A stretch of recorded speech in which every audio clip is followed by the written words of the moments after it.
ಎಲ್ರಿಗೂ ನಮಸ್ಕಾರ. ಎಲ್ಲರೂ ಹೇಗಿದ್ದೀರಾ? Welcome back to my channel. ನಾನು ಸೌಮ್ಯ. ಕಜ್ಜಾಯನ ಮಾಡ್ಕೊಳ್ತಾ ಇದ್ದೀನಿ. ಹೇಗೆ ಮಾಡೋದು ಅಂತೇಳಿ ನೋಡ್ಕೊಂಬರೋಣ. 3 ದಿನದ ತನಕನೂ ಅಕ್ಕಿನ ನೆನೆ ಹಾಕಿದೆ.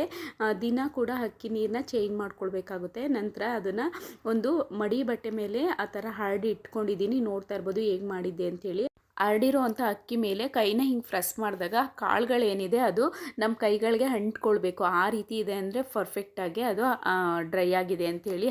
ನಂತರ ಜಾರ್ಗೆ ಸ್ವಲ್ಪ ಅಕ್ಕಿನೇ ಹಾಕ್ಕೊಂಡು ಅದನ್ನು ಪುಡಿ ಮಾಡಿ ಜರಡಿ ಮಾಡಿಕೊಂಡು ಒಂದು ತಟ್ಟೆಗೆ ಹಾಕ್ಕೊಳ್ತಾ ಇದ್ದೀನಿ. ನೀಟಾಗಿ ಪೌಡ್ರ್ ಮಾಡ್ಕೊಂಡಿರೋ ಅಂಥದ್ದನ್ನೆಲ್ಲದನ್ನು ಪ್ರೆಸ್ ಮಾಡಿ ಆ ಪ್ಲೇಟಲ್ಲಿ ಒಂದು ಬಟ್ಟೆನ ಮುಚ್ಚಿ ಇಟ್ಕೊಂಡಿದ್ದೀನಿ.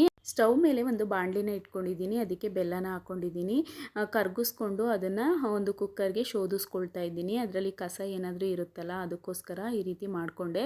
ನಂತರ ಅದು ಪಾಕ ಬಂದಿದೆಯಾ ಇಲ್ವಾ ಅಂತ ಚೆಕ್ ಮಾಡೋದಕ್ಕೆ ಒಂದು ಬಟ್ಲಿಗೆ ಅಥವಾ ಪ್ಲೇಟ್ಗೆ ಈ ರೀತಿ ನೀರನ್ನ ಹಾಕ್ಕೊಂಡು ಬೆಲ್ಲದ ಪಾಕ ಏನಿದೆ ಅದನ್ನು ಈ ರೀತಿ ನೀರೊಳಗಡೆ ಹಾಕ್ಕೊಳ್ಬೇಕು. ಆವಾಗ ಅದು ಉಂಡೆ ರೀತಿ ಕರಗ್ದಿರ ಉಂಡೆ ರೀತಿ ಆದರೆ ಅದು ಪರ್ಫೆಕ್ಟಾಗಿ ಪಾಕ ಬಂದಿದೆ ಅಂತೇಳಿ.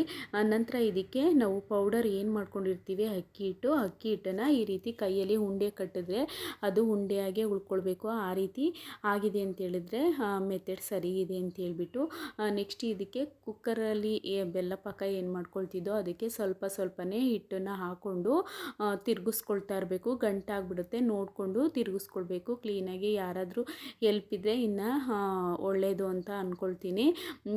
ಸ್ವಲ್ಪನೇ ಈ ರೀತಿ ಪೌಡರ್ನ ಹಾಕ್ಕೊಂಡು ತಿರುಗಿಸ್ಕೊಳ್ತಾ ಇದ್ದೀನಿ. ನಾನಿಲ್ಲಿ ಕಡಿಮೆ ಕ್ವಾಂಟಿಟಿನಲ್ಲಿ ಮಾಡ್ಕೊಳ್ತಾ ಇದ್ದೀನಿ ಕಜ್ಜಾಯನ.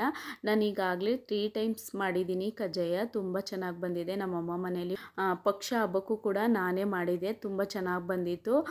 ನೋಡ್ತಾ ಇರ್ಬೋದು ನೀಟಾಗಿ ಗಂಟಿಲ್ದಿರೋ ರೀತಿ ಈ ಥರ ತಿರುಗಿಸ್ಕೊಳ್ಬೇಕಾಗುತ್ತೆ.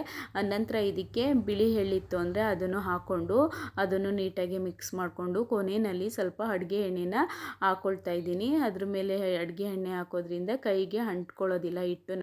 ಕಜ್ಜಾಯದ ಹಿಟ್ಟು ಈ ರೀತಿ ಗಟ್ಟಿಗಾಗಿದೆ. ನಾವು ಮಿಕ್ಸ್ ಮಾಡ್ಕೊಳ್ಬೇಕಾದ್ರೆ ಎಷ್ಟು ತೆಳುವಿತ್ತು, ಬಟ್ ಈಗ ಅರ್ಧ ಗಂಟೆ ಬಿಟ್ಟ ಮೇಲೆ ಯಾವ ರೀತಿ ಬಂದಿದೆ ಅಂತ ನೋಡ್ತಾ ಇರ್ಬೋದು.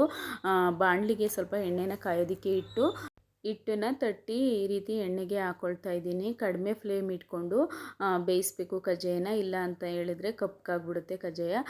Thanks for watching video. Please subscribe ಮಾಡ್ಕೊಳ್ಳಿ. ಹಾಗೆ ಫ್ಯಾಮಿಲಿ ಫ್ರೆಂಡ್ಸ್ಗೆಲ್ಲ ಈ ವಿಡಿಯೋನ ಶೇರ್ ಮಾಡಿ. ವಿಡಿಯೋ ಇಷ್ಟ ಆದರೆ ಒಂದು ಲೈಕ್ ಮತ್ತು ಕಮೆಂಟು ಮಾಡೋದನ್ನು ಮರಿಬೇಡಿ. Thank you.